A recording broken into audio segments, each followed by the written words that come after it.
Friends మీరు కూడా మీ credit కార్డ్‌లో ఉన్న డబ్బుల్ని బ్యాంక్‌కి ట్రాన్స్‌ఫర్ చేయాలనుకోండి. దానికోసం మనం హౌసింగ్.com అని చెప్పేసి ఈ యాప్‌నైతే యూజ్ చేయొచ్చు.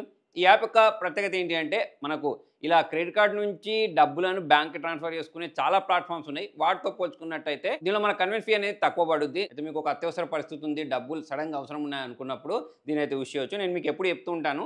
మీకు ఒకవేళ రీపేయింగ్ కెపాసిటీ ఉన్నప్పుడు మాత్రమే మనం క్రెడిట్ కార్డ్‌ని యూజ్ చేయాలి. అయితే మనం ఇంకోటి గమనించాల్సిన విషయం ఏంటి అంటే క్రెడిట్ కార్డ్‌ని మనం సక్రమంగా యూజ్ చేస్తే దీంతోటి మనకు చాలా లాభాలుంటాయి. నేను ఇంతకుముందు కూడా మీకు చాలా సార్లు చెప్పాను. అలా కాకుండా మీరు ప్రాపర్‌గా బిల్ పే చేయలేదు అనుకోండి. అటువంటప్పుడు ఇంట్రెస్ట్ రేట్స్ మాత్రం చాలా దారుణంగా పడతాయి కాబట్టి మనం జాగ్రత్తగా యూజ్ చేయాల్సి ఉంటుంది. మొత్తానికి ఈ హౌసింగ్.com యాప్‌కి సంబంధించిన లింక్ నేను కింద డిస్క్రిప్షన్‌లో ప్రొవైడ్ చేస్తాను. దీన్ని మీరు ఓపెన్ చేసి ఇన్‌స్టాల్ చేసుకున్న తర్వాత అయితే ఈ యాప్‌ని యూజ్ చేసి మీరు ఓన్లీ క్రెడిట్ కార్డ్ నుంచి డబ్బులను బ్యాంక్‌కి ట్రాన్స్‌ఫర్ చేయడమే కాకుండా మీరు ఒకవేళ మెట్రో సిటీస్‌లో ఉంటే ఈ హౌసింగ్ రెంట్స్‌ని కూడా పే చేయొచ్చు. ఆఫీస్ రెంట్స్‌ని కూడా పే చేయొచ్చు. మొత్తానికి ఇప్పుడు మనం చూడాల్సింది ఏంటి అంటే ఇక్కడ ఎడ్యుకేషన్ ఫీ అని చెప్పేసి ఉంది చూసారా? దాన్ని ట్యాప్ చేయండి. ఇక్కడ మీరు ఎంత అమౌంట్‌ని అయితే బ్యాంక్‌కి ట్రాన్స్‌ఫర్ చేయాలనుకుంటున్నారో దాన్ని ఎంటర్ చేయండి. ఫర్ ఎగ్జాంపుల్ ఇక్కడ నేను 30,000 అని చెప్పేసి ఎంటర్ చేశాను చూడండి. నెక్స్ట్ మిమ్మల్ని బ్యాంక్ డీటెయిల్స్ అడుగుద్ది. అంటే అక్కడ మీరు మీ అకౌంట్ నెంబర్, ఐఎఫ్ఎస్‌సి కోడ్, మీ బెనిఫిషియరీ నేమ్ ఇవన్నీ ఎంటర్ చేసేసి కింద కంటిన్యూ బటన్ ఉంటుంది. దాన్ని ప్రెస్ చేయండి. నెక్స్ట్ దాంట్లో ఇక్కడ name plus have an invite code అని చెప్పేసి ఒక ఆప్షన్ ఉంటుంది.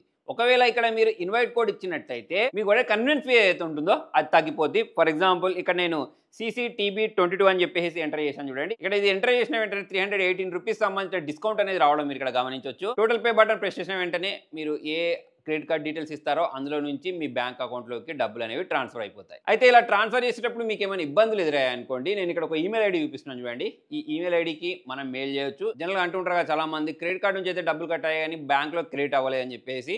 సో అటువంటి సమస్యలు పొరపాటున ఏదైనా టెక్నికల్ గ్లిచ్ వల్ల ఎదురైనప్పుడు మనం ఈ ఈమెయిల్ ఐడికి మీ సమస్యను మెసేజ్ చేస్తే వాళ్ళు మీకు రిప్లై ఇస్తారు. కొన్ని టెక్నికల్ ఇష్యూస్ కారణంగా క్రెడిట్ కార్డ్ నుంచి బ్యాంక్లోకి ట్రాన్స్ఫర్ చేసేటప్పుడు మీ క్రెడిట్ కార్డులో కట్ అయ్యి దానిలోకి రాకపోయినా సరే కొంచెం టైం తీసుకొని మళ్ళీ ఆ డబ్బులను తిరిగి మీ క్రెడిట్ కార్డులోకి క్రెడిట్ అయిపోతాయి ఏమైనా ఎర్రర్ వస్తే. సో మరి మీకు కూడా ఎప్పుడైనా అర్జెంట్ పరిస్థితులలో డబ్బులు కావాలి అని అనుకున్నప్పుడు క్రెడిట్ కార్డు నుంచి బ్యాంక్కి ట్రాన్స్ఫర్ చేయాలి, నాకు క్యాష్ రూపంలో డబ్బులు ఉంటే బాగుండు అనుకున్నప్పుడు అయితే దీన్ని యూజ్ చేయొచ్చు. మరి దీనికి సంబంధించిన లింక్ అనేది కింద డిస్క్రిప్షన్లో ప్రొవైడ్ చేస్తాను, కామెంట్లో కూడా పిన్ చేస్తాను. Thank you.